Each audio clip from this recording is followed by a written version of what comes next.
Before any empire can rule, one question waits in the dark. Can memory survive the human mind? Egypt answers with a god who does not swing a sword but holds a reed pen. His name is Thoth, and wherever he walks, chaos begins to lose its hiding places. He watches the Nile rise, the moon thin, the king age, and the dead approach judgment. Every name, debt, spell, border, verdict, harvest, prayer, and royal year must be caught before it vanishes. If the record fails, the world slips backward into mist, hunger, lies, and forgotten graves. So Egypt gives memory a body, an ibis head, still eyes, and hands stained with ink. Thoth steps into the first information revolution, and the future begins as a mark on papyrus. But every mark he saves creates a darker fear. What happens when minds stop remembering? The story begins before dawn, in a land where time itself needs an accountant. The Nile breathes across black soil, and scribes bend over pallets while temples wake in incense.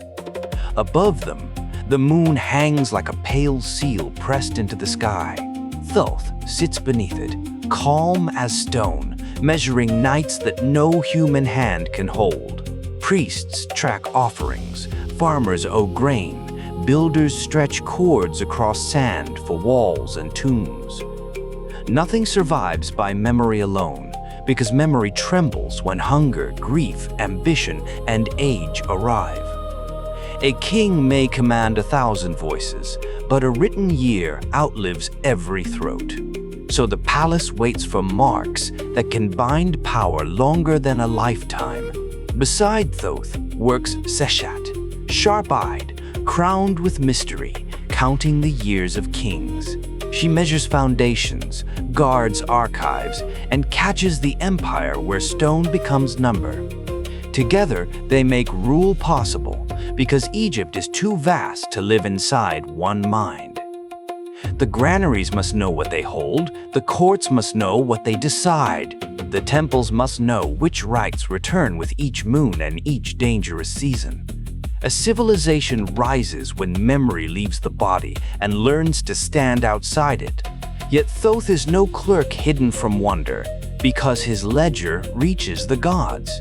When the old year has only 360 days, birth itself is trapped. Not the Sky Mother arches above creation, unable to bring forth her children in time.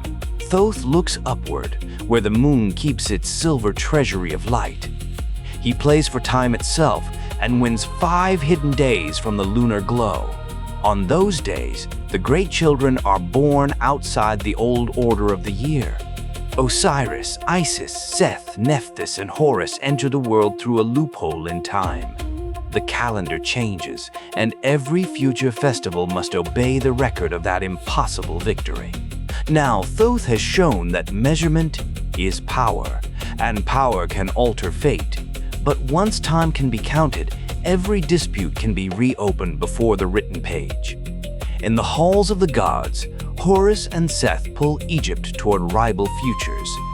One claims the throne through inheritance, the other through force, noise, and stubborn heat.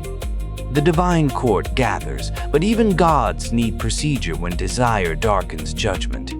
Thoth stands among them as scribe, counselor, interpreter, and cold witness. He does not need thunder, because a recorded decision can outlast thunder. Each claim becomes language, each insult becomes evidence, each delay becomes part of the case. The throne of Egypt leans toward whoever can be made legitimate in writing. This is the secret at the center of Thoth's power. Ink can crown. Ink can settle borders, assign offerings, protect tombs, and expose falsehoods buried under ceremony. The reed pen becomes a sharper instrument than a blade, because it changes what reality remembers. But Egypt knows every powerful instrument casts a shadow, and Thoth's shadow reaches the grave. At sunset, the living world loosens its grip, and a soul enters the hall of judgment. The chamber is silent except for breath, linen, and the soft scrape of divine attention. A heart waits on the scales, and the feather of Ma'at waits opposite it. Around the soul, judges listen as a life tries to become a clean record. This is no rumor, no memory told kindly by descendants beside a lamp. Here, the soul faces an audit, and Thoth is ready with his palette. Every cruelty denied, every kindness forgotten, every stolen measure and hidden oath presses toward balance. If the heart is true, the path opens like morning over water. If it is heavy, the future closes in symbol and shadow. Thoth writes the result without rage, and that calm is more frightening than anger. He is not there to comfort the soul. He is there to preserve the verdict. The dead discover the terrible mercy of records. Nothing important has been lost. That is why scribes serve him with careful hands and guarded pride. They know ink is sacred because it lets a human voice cross death. On papyrus, coffins, temple walls, and broken pots, Egypt stores itself against oblivion. The living copy spells for the dead, accounts for the living, and hymns for the gods. The Book of the Dead grows through centuries, a moving archive for the most dangerous journey. It is copied, adapted, carried into tombs, and trusted when breath is gone. This is the empire beneath the empire, a kingdom of signs, lists, names, and instructions. The surface world has gold and armies, but the deeper power is searchable memory. Then another temptation appears, whispered through stories of a hidden book of Thoth. It promises divine knowledge, the kind that makes the cosmos readable and dangerously close. A prince reaches for it, believing information can be possessed without cost. But sacred knowledge is not a jewel. It is a fire inside a sealed room. The tale turns dark without needing a blade, because the punishment is understanding too late. Some records are keys, some are traps, and some change the reader forever. Now the question sharpens. Can written memory save humanity without mastering it? Centuries pass, empires fold, and Thoth's face begins to travel under foreign stars.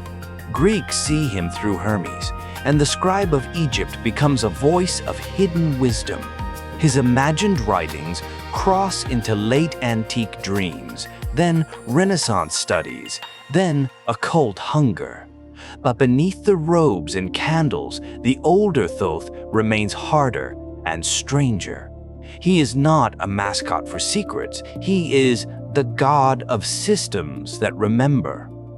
Then, a philosopher tells a story that strikes at the heart of the whole invention.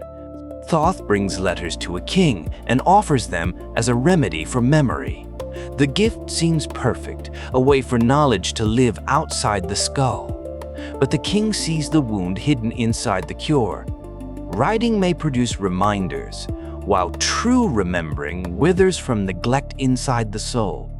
The first great memory technology is accused of making humans forget. The fear sounds ancient, but it is suddenly familiar in the glow of modern screens.